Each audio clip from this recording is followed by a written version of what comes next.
Hey guys, it's Takasta here again. Welcome to another video review. So today I'll be reviewing the Logitech G502 tunable gaming mouse. So this is one of their new offerings from Logitech.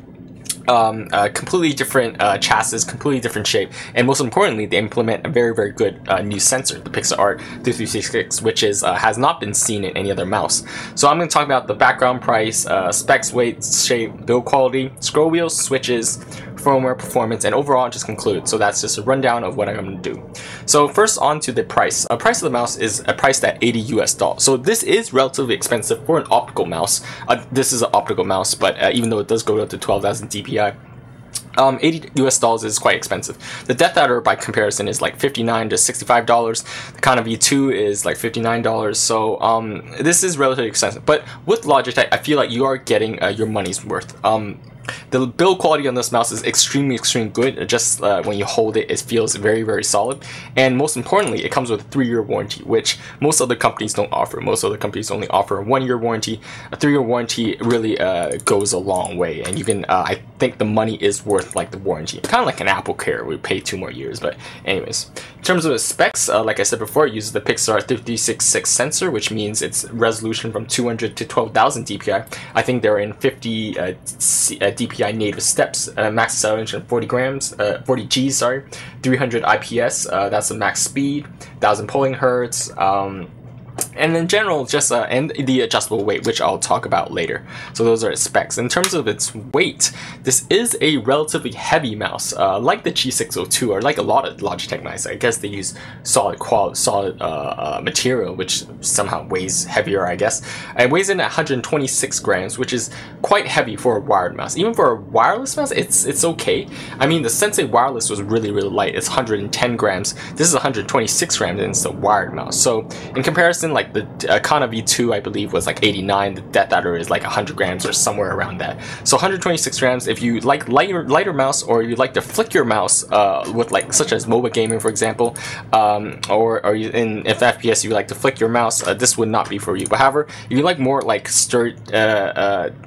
controlled, like kind of heavy, but really down to earth, grounded mouse, this is gonna work really well for you. In terms of its shape, this is a completely new chassis, completely new shape from their previous offerings, which I quite like that they can offer different shapes. I would say this is an ergonomic mouse, but however, the overall body of the mouse is quite narrow and relatively long. This doesn't feel as long as the rival, but it kind of resembles that of the Razer Diamondback or Razer Copperhead, if you ever use those mice. However, this is an ergonomic feature, and those are obviously ambidextrous. The height profile is somewhat tall, and in the front, if you can see right here, it kind of it resembles the Imperator like a little bit, because the height, the front of the mouse is quite tall, but it still doesn't curve down as it doesn't have an aggressive curve. So the curve itself is actually quite relatively nice, I guess, in that sense. For the thumb rest, it comes out very nicely. My thumb can rest on the rest without touching the mouse pad, which is not all mice can do that, I guess. For me, my hand is 19 centimeters from the tip to the base, and I claw grip this mouse with a lot of comfort. However, if I were to palm grip this mouse, I would be touching this button right here, this sniper button apparently, which is quite annoying. Now moving on to the build quality mouse. So overall, the build quality mouse is very solid. In terms of the number, I'll talk about the number of buttons and all the other features first. So you have 1, 2, 3, 4, 5. So this is the scroll wheel, profile changer, DPI changers. So you can see this light here, side buttons, and you have a sniper function, which apparently decreases DPI to like 400 or 800, something low, so that you can supposedly snipe or whatever. But overall, in terms of the build quality, I'm quite impressed. Like with a lot of Logitech mice, I feel like they stand out from the rest of the crowd. Starting with maybe the braided cable. The braided cable seems slightly thicker than other braided cables. Actually, it's quite flexible. Definitely, I feel like it's quite well built. This is really a personal preference. Some people don't like the braided cable because it is inflexible, but I think this one works out just fine. If you don't like braided cables, obviously this might not be for you. In terms of the protection, there's this neck between the mouse and the cable itself. So the extended neck really helps protect it. I feel like overall, in the time that I've used this mouse, I feel like it's just very sturdy. It's not gonna break. In terms of the coating, it's not really like a glossy or a matte surface. It's just kind of the normal mouse surface that you find. I guess it's kind of just like normal plastic. I don't really know how to describe it. It feels somewhat not really that smooth, but it's slightly coarse, but it has quite a good grip in terms of the overall the top surface. On the side, you have like the side grips right here, and on the bottom as well. As you can see on the right and the left hand side, they have some sort of patterned grip, which is really nice. On the left hand side, for the thumb, the grip, the graphics, I guess, are indented into the mouse, which is different from the right hand side, which the graphics are somewhat they pop out of the mouse instead. So either way, on both sides, it uses a very rubbery grip, and it's very nice and solid to grip. So I'm quite happy with that. In terms of the other just functions of the mouse, or just the other buttons or clicks or scroll wheel, etc., they all feel very solid. Maybe I'll talk about the scroll wheel right now. They have their Logitech, I guess, I don't know if it's proprietary, but it feels like they have it on a lot of their mice, the free wheel and the 1x1 scroll.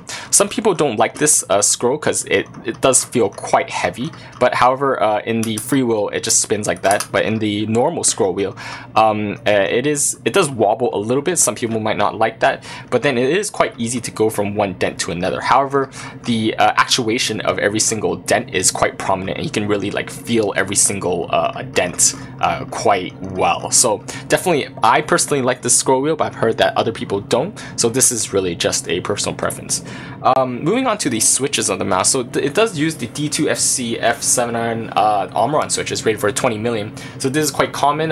We've seen these switches on a lot of the mice. So they, in general, again, if you haven't heard of these switches before, they're just quite tactile. They're quite light, and they have a very distinct feel. I think if you use most of the new the gaming mice, they use these switches, other than like maybe the new SteelSeries Rival, the Sensei Wireless, for example. So it's very good quality. Now moving on to the tunable weights, which is supposedly a very big factor on this mouse.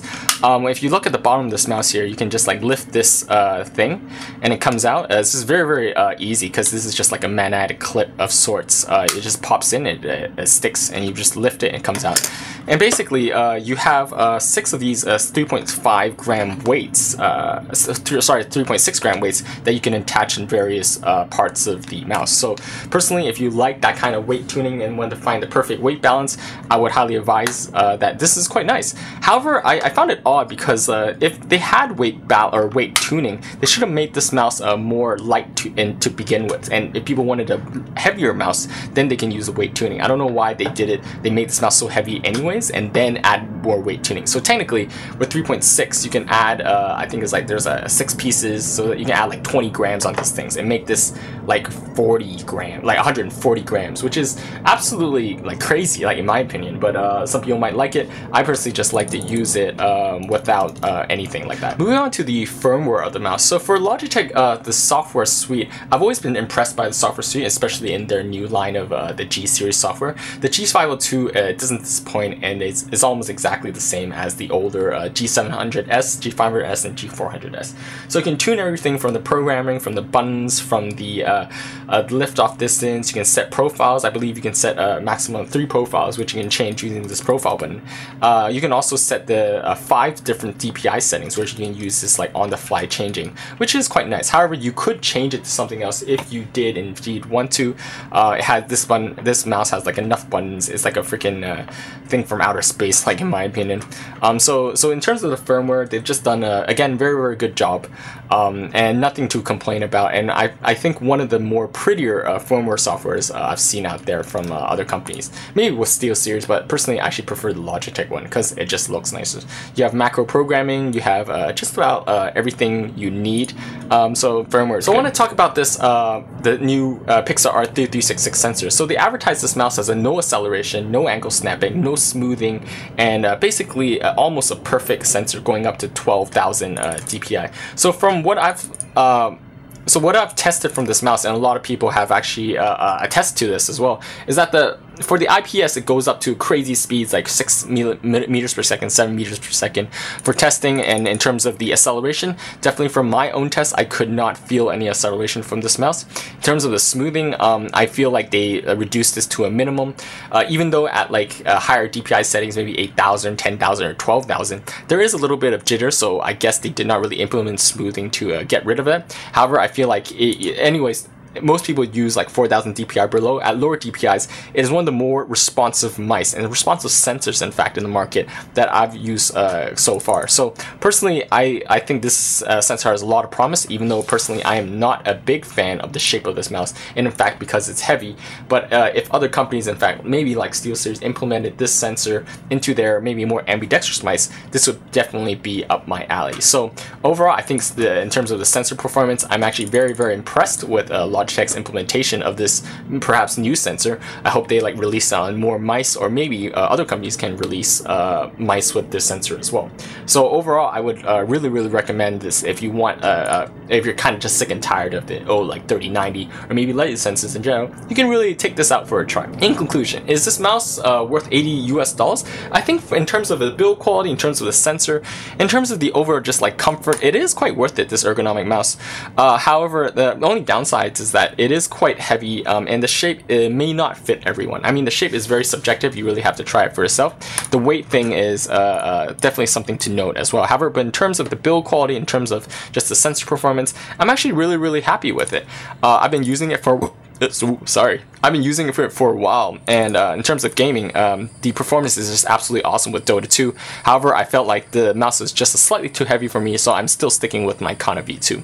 So hopefully, I would actually definitely recommend this mouse if you're looking for an ergonomic, more thinner profiled, good optical sensor wired mouse. Oh, that's a lot of adjectives, but hope you enjoyed that video review. If you have any questions, just leave a comment, subscribe if you liked this video, and hope to see you guys soon. Thanks, guys.